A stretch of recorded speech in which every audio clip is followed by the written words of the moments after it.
And now joining me in studio is Zanele Morrison, who will be leading the final panel discussion of the day. The topic is governance and integrating ESG and sustainable principles into the curricula. But before we get into that, let's meet the panelists.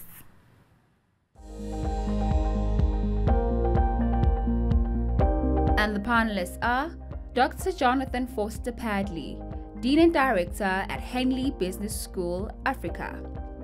Prof. Chris Obechi, Dean at Lagos Business School. Prof. Xiaoteng Zheng, Deputy Vice Chancellor Global at Curtin University. And Prof. Charles Ajasi, Acting Director at Stellenbosch Business School. Thank you so much, Kiamo. And if you thought there was great complexity in today's conversations, the next one that we've reserved is probably the most complex concept, but one that is the bedrock of board conversations, of CEOs leading at the helm. And this is where we look at the integration of ESG principles into curricula. We also look at governance and we look at sustainability. Now, all of this rolled up into one, and the pivotal role that future leaders who can navigate these complex issues become successful, or their organizations suffer. So by integrating these ESG concepts into teaching and research partnerships, these institutions are trying to really ultimately contribute to a sustainable and responsible world. So welcome, gentlemen, and thank you so much for making the time to join me today. And I think it's critical that we weave all of these concepts together.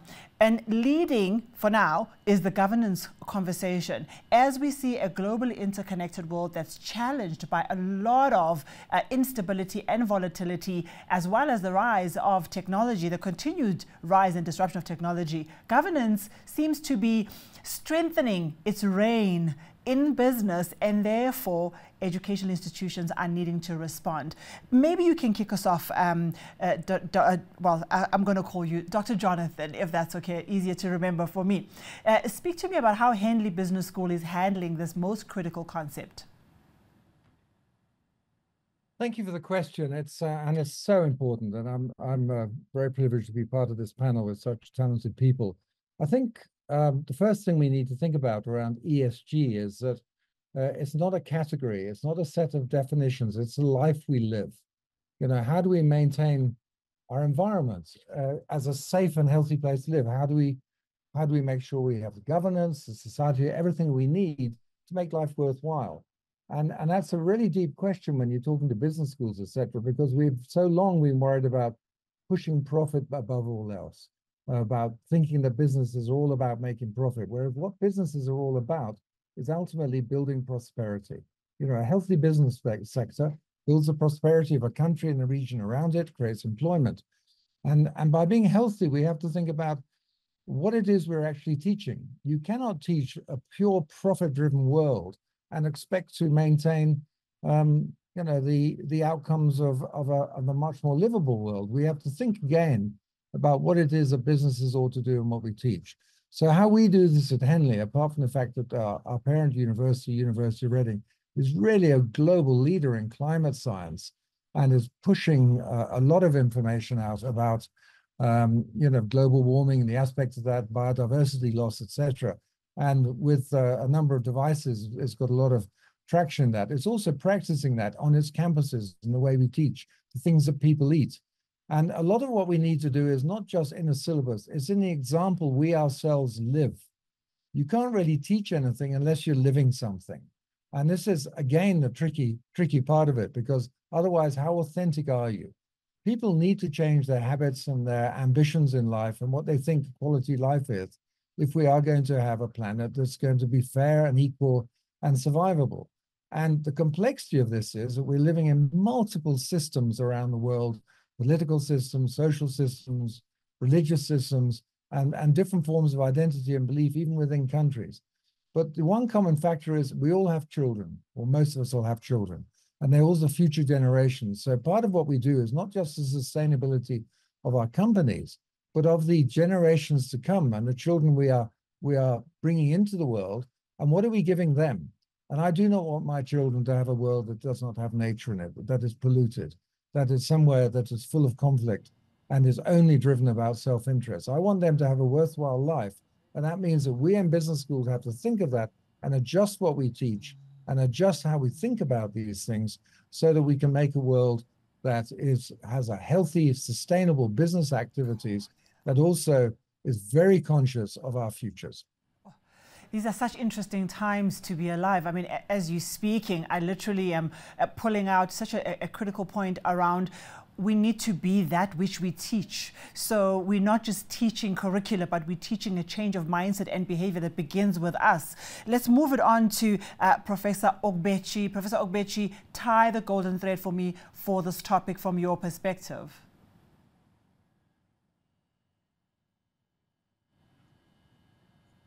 Please unmute yourself for me. Thank you very much for having me here. We at Lagos Business School go with this African adage that we do not inherit the earth from our ancestors, we borrow it from our children. And we also realize that the business world is undergoing a transformation. Profitability is no longer the sole measure of success.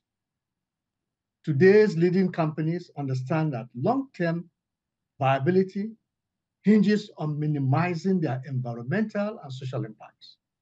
This shift actually demands a new generation of leaders.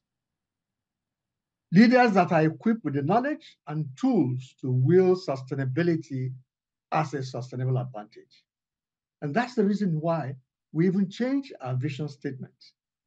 We see ourselves as developing responsible leaders to drive the development of Africa.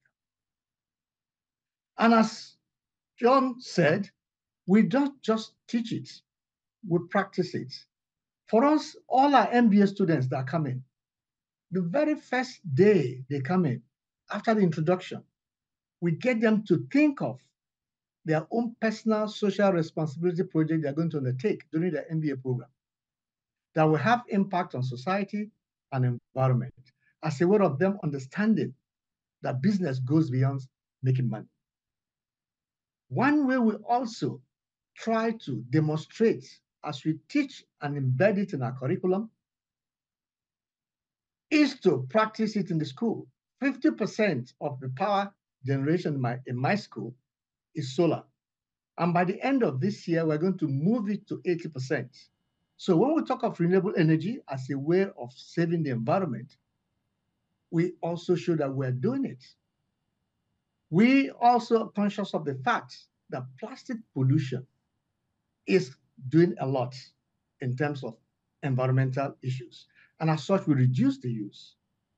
But to come in as to what we actually do, everybody who goes through Lagos Business School, either in terms of MBA program or executive program, must go through two compulsory programs: sustainability and business ethics. Because these two put together will enable us to develop responsible leaders who will be good stewards of society. We want to transform them.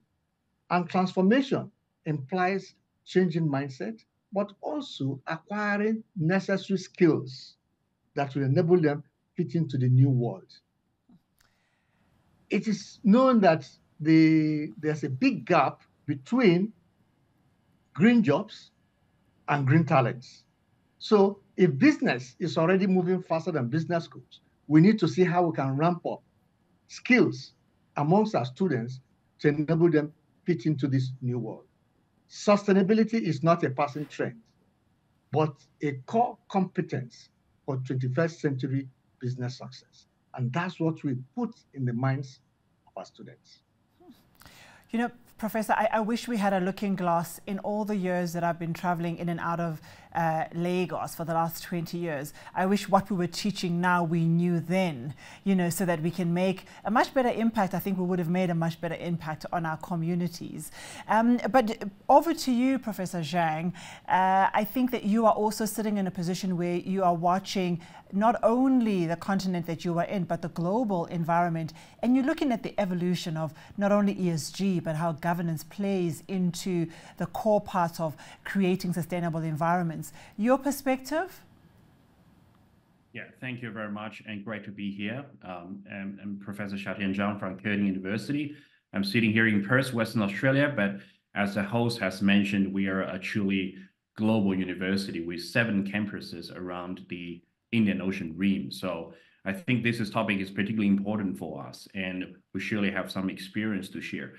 I think it's important to notice, as some of the panelists has mentioned, that the way we teach, the way we learn are very different nowadays. In fact, it's no longer only a teaching and learning. It is actually a knowledge and value co-creation process. And the stakeholders engaging these processes is no longer only teacher and students, but you have multi-stakeholders involved in this value co-creation process.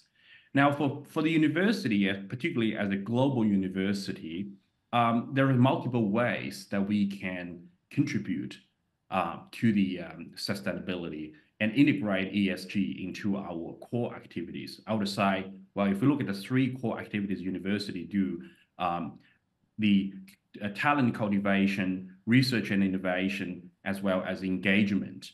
So in terms of the talent cultivation, I think it's important in terms of how we can innovate our curriculum to be relevant. And the way we deliver the content is also relevant. As I mentioned, it's a process of knowledge and value co-creation.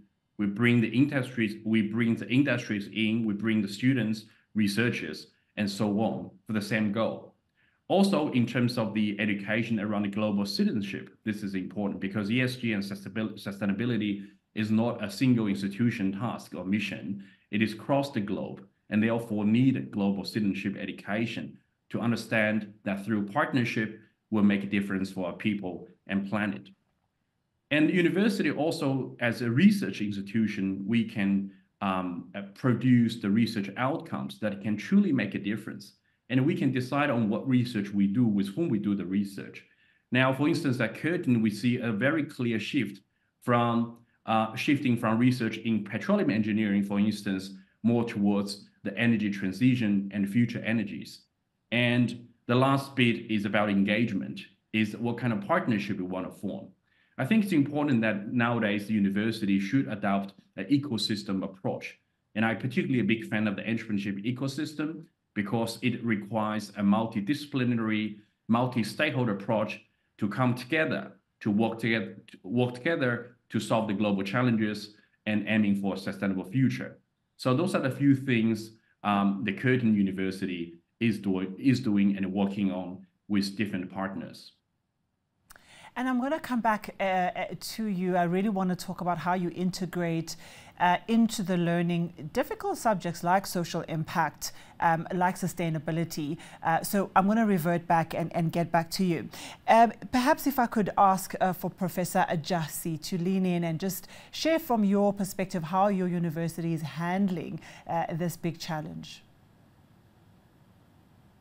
Thank you very much for having me on this program. It's a wonderful program. It's a really interesting topic as well to talk about. And here at Stellenbosch University, just like what my colleagues on the panel have said, we've got, a vision which sometimes, surprises students, young students when they get in. So, for instance, at the business school, we say we create value for a better world.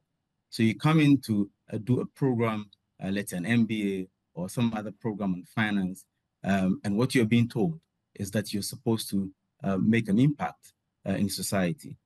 You have to make the world a better place. It means if you're doing, for instance, if you take a topic in finance and it's not got the value that you create for finance doesn't have a positive impact on society, you haven't actually gone through Stellenbosch Business School, just to give you one example. So within that kind of mantra, we think, about all the way we structure all programs. We take you through a journey. Chris was talking about the journey at Lagos Business School, Stellenbosch Business School, for instance. We're on the MBA. We take you through what we call a responsible leadership journey, reflective leadership journey, or leadership development journey, where you think about what you do, for instance, as a business operator or as a manager in an organization, how that could impact on the community. how your thoughts, your strategies will have a long-lasting impact on the community. Why we do this is because you don't operate in a vacuum. You operate in an ecosystem that needs to survive. The ecosystem dies, your business dies. Right? So it's important to think about the environment, to think about societal inequalities, to think about the governance structures that will help to sustain all of these and get them embedded in one solution. So we think about these as well in some way, in some fashion, let's say in 3 ways.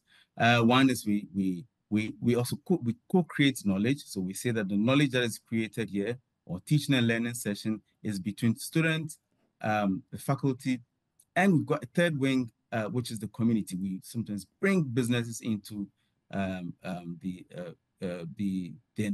environment to co-create the knowledge. That knowledge that is created must certainly be one, like I said before, that is that benefits society, that's got that societal value, which means that in the curriculum, you must be assured that you are assuring that societal benefits are achieved there. We do the same for research. So in fact, the research must have a societal impact. It is a very difficult thing to measure, but we encourage it. We work towards a plan, a strategy that makes sure that the research is of value to society. And it's important because you're thinking about sustainable development in society. You're thinking about businesses that run or research that enhances business or the community or governments to operate in ways that are good for the environment and for the world. And then the third angle from which we do this, which we kind of have put as an overarching strategy now, is to have what we call a social impact vision of strategy. So in as much as the teaching and learning is co-created for social impact, research for social impact, we also create an umbrella where we drive a number of social impact activities, which go back to feed the teaching and learning again, and then also generate new research ideas.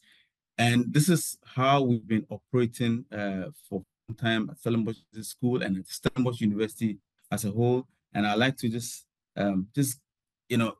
maybe just end by saying, at Stellenbosch University as well, we think about being a research-intensive university that is globally recognized, but is doing this through advancing knowledge in service of society. So the knowledge that is being advanced must serve society, must be relevant to society. And that's how we try to integrate ESG into our activities. Thank you. Thank you so much. I can't wait to again delve into, I think, the history behind the university and the pivot it's had to make from a social impact. So we're getting back to that. But Dr. Foster, please lean in on, for me on this conversation. You know, we are seeing the need, whilst we have ESG as a whole, as a subset, governance is having to play a very quick role in catching up to the threats, to social stability, to environmental stability, to businesses as a whole. And governance's role is to pull the reins, to close doors, to block harm. How are you thinking about the governance aspect? You know, it might be the last one, but it's really becoming one where I think it's a bit muddy. We're not really clear on how it's going to enhance the environment for greater good. I once led a trade mission to Ghana for the British government when I was living in Britain, not working at Henley here in Africa. And I was asked to ask him, you know, we are worried about the increasing corruption in the timber sector. And he leaned into me and he said, Mr. Foster-Pedley, it takes two to corrupt. And I think one of the most important parts of understanding governance, it is not a government issue or somebody else's issue. It's not that everybody is involved in the need for high vigilance and activism here. Here at Henley, we started an initiative called Corporate Activism, which was to challenge corporates on their behavior and how are they colluding and sometimes or just denying the fact that they might be involved in these practices, or even not conscious that they were, that their actions, their decisions had an impact on people around. And therefore, governance is really important to understand from a business school level. It's not just a theoretical course you provide. It's an understanding that you in your own life might be tempted to make decisions that are good for your company, but not good for the society in the bigger picture. When Milton Friedman taught about the need for profit, he talked about the externalities, the damage that were caused to businesses by businesses to the environment around them. And perhaps his view was the government should handle that. These days, it's not true. Those externalities are the accountability of business. So when we're teaching governance, we're making it very clear to people that you're making a lot of decisions in your business on a day-to-day basis. And you can't abstract yourself from that. You are making those decisions. Are you clear in your thinking? Are you understanding the effect that will have on people? Are you willing to look in yourself and understand that your motivations might be clouded sometimes? And will you take the accountability and responsibility to keep yourself separate from that and make decisions that are good for the benefit of society? At business schools like Henley, we're producing leaders for the future. Those leaders have to be very disciplined and strong in their thinking. And they have to be able to stand up to their peers and in ways say, this is not acceptable. We can't work like this. So we're teaching courage as well. And that is really hard. And you're never going to get governance, good governance, with just rules. You're going to get it with courage and consciousness as well. And that is the Henley way.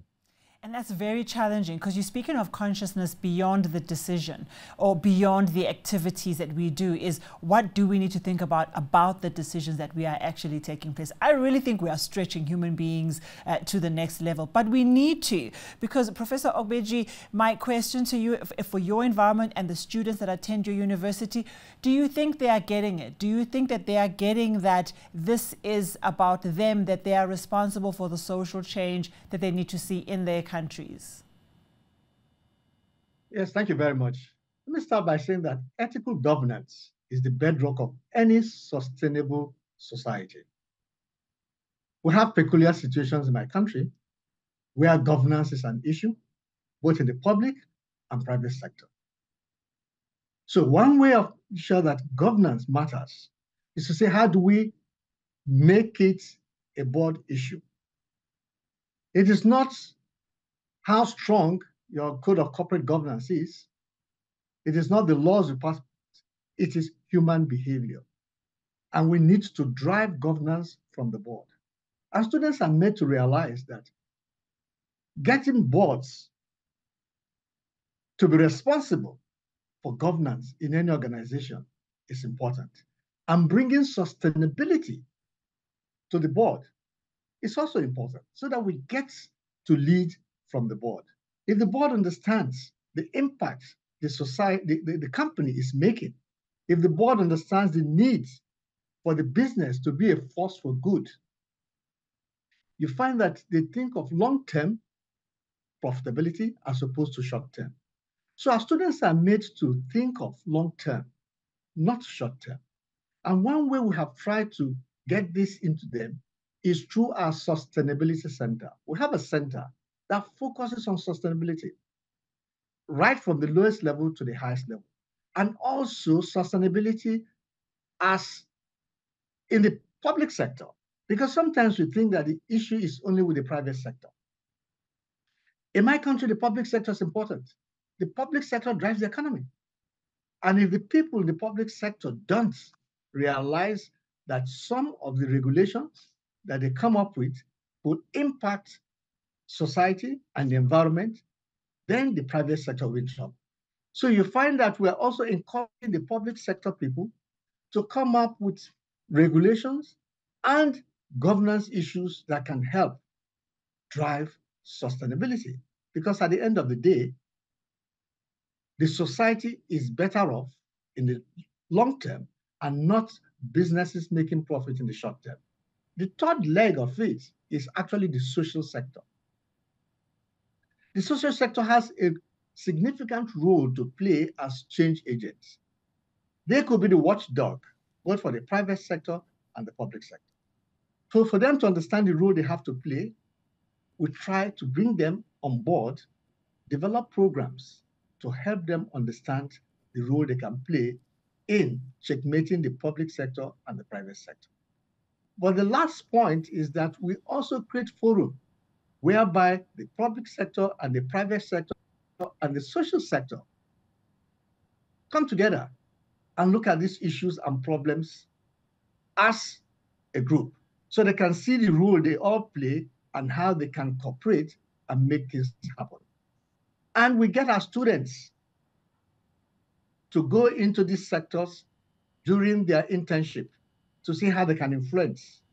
But the last point of it is that we get our own faculty staff. We encourage them to sit on boards of companies, to sit on boards of public sector institutions, where they can also influence and see how they can help their colleagues change their mindset to understand that sustainability is the future.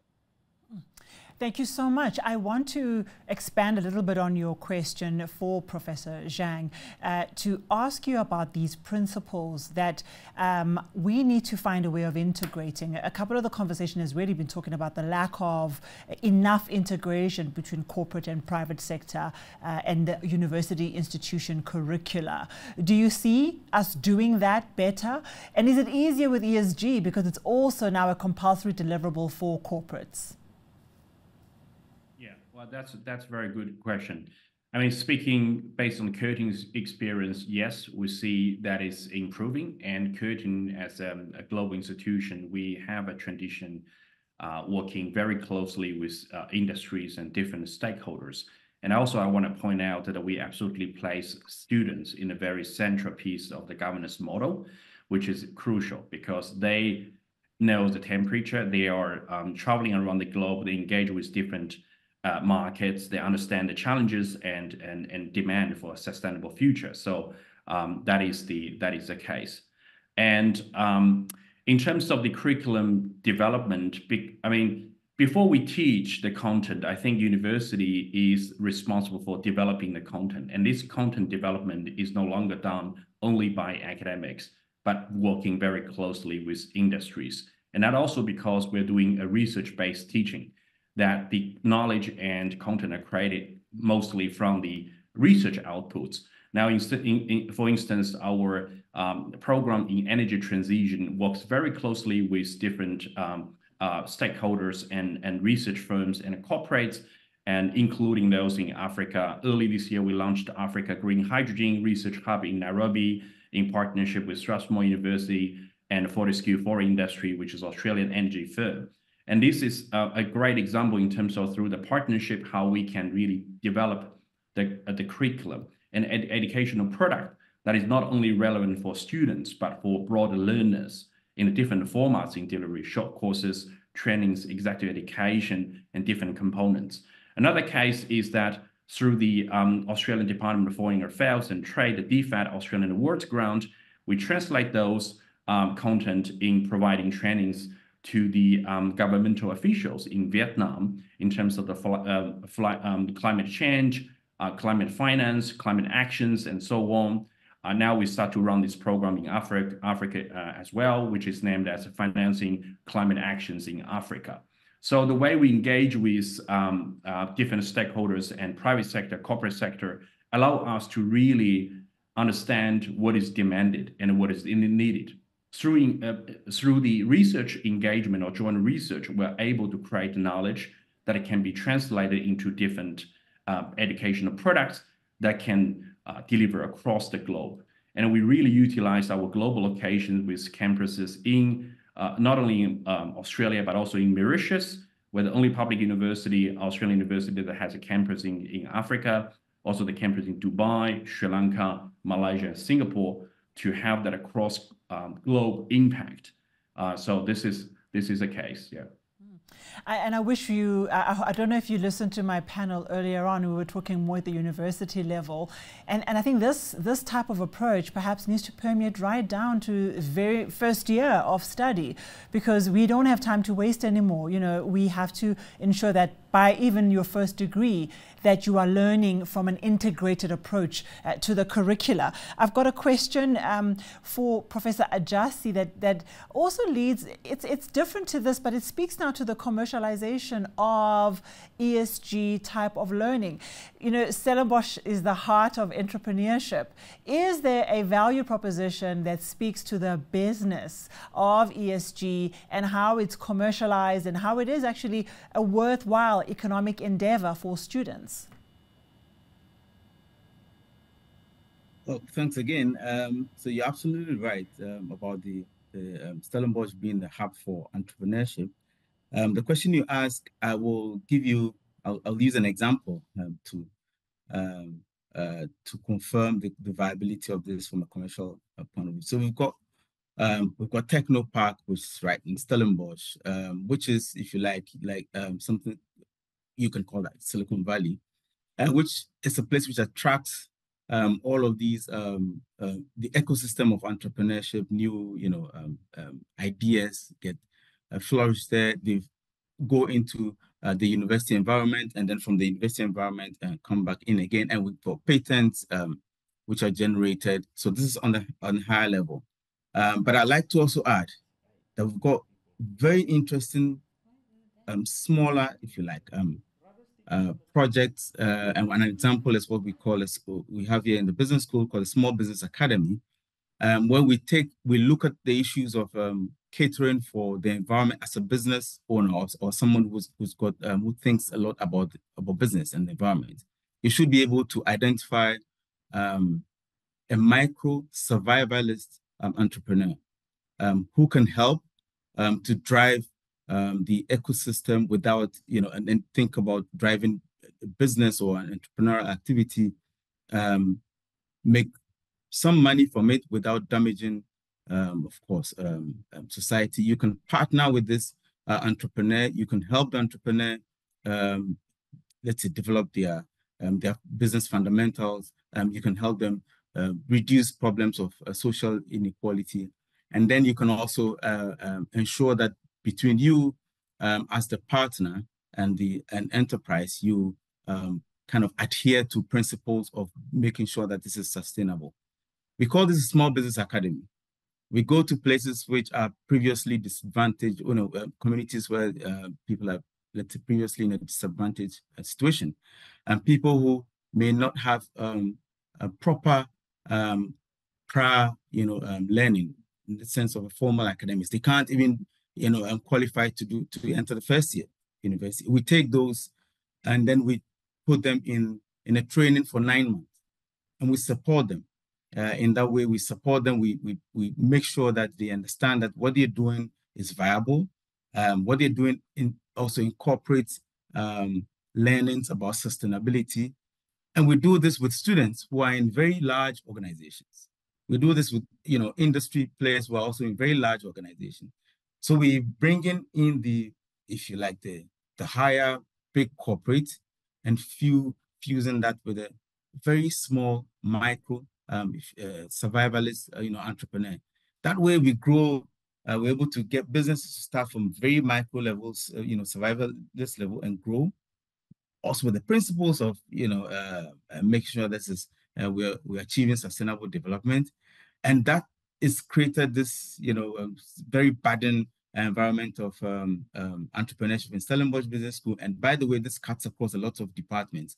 So in engineering, you would find programs which are trying to do the same, and we collaborate with the School of Engineering. You find that in the College of Agriculture or School of Agriculture, and so forth. And so it's like a beehive of activity, trying to make sure that or explaining or letting us understand that the issues of ESG are not just compliance. They are not just something that you comply with, or you try to show up to say, yeah, I do all of these. It is real. It is commercially viable, but you can also do that and operate in a system which will allow small to grow and become big, and big to partner with micro. I'm talking about enterprises, and in a very sustainable way.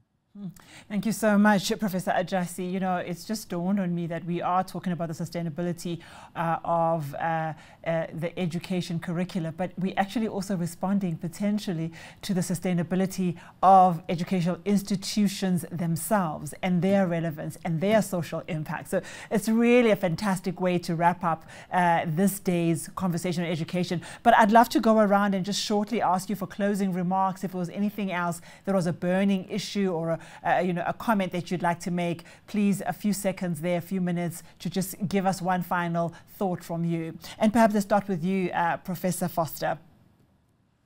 Yes, I talked about consciousness and courage. I'd like to add a couple of C's to that. One is collaboration. We've all talked about our individual business schools, and I know that Xiaotang and Charles and Chris have run really, really good institutions, and I applaud them. We need to collaborate. I'm actually the current chair of the Association of African Business Schools, which takes about 100 business schools and organizations around, and I do hope we'll see more members joining. And because what that is doing, trying to bring these events and issues together across the continent and help business schools and universities develop. And I think that's really important. The other thing we need to understand is, how do we teach? We need to teach system thinking. We often teach linearly. We say we teach critical thinking, which is helpful, but we need to teach system thinking so people understand how to think about complexity, because these are complex issues. If you're going to be senior in this world, if you're going to make a change in this world, you've got to think systemically. And that's really important.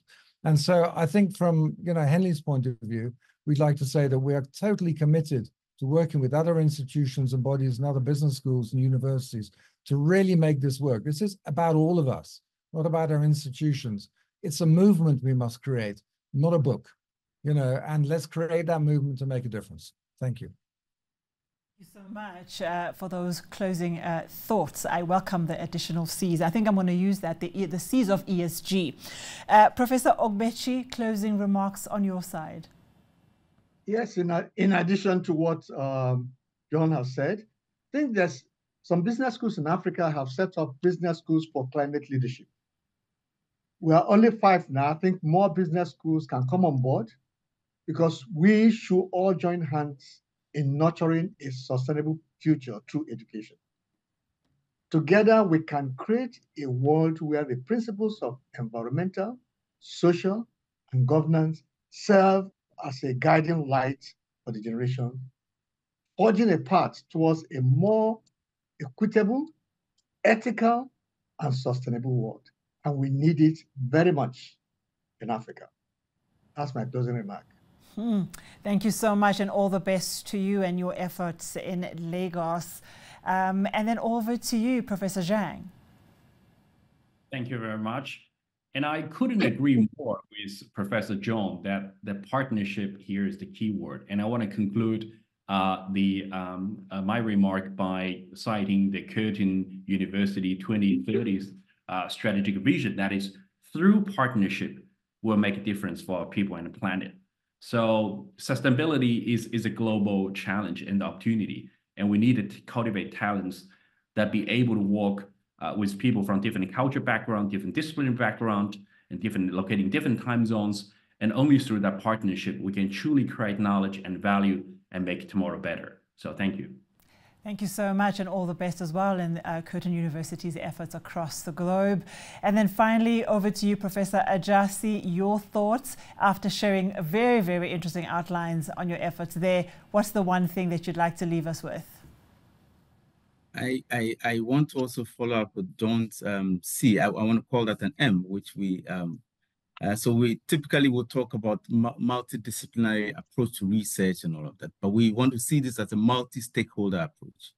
So we ought to collaborate across the different stakeholders. And in particular, like John said, Chris said, I think Jean's talked about institutional collaboration, but we should bring in the government. We should bring in private sector so that we are able to do this together and not, one group on the side and the other group then goes to talk to the other one. So we believe a lot in this multi-stakeholder approach or collaboration to learning, teaching, and research to ensure that we have sustainability embedded in society.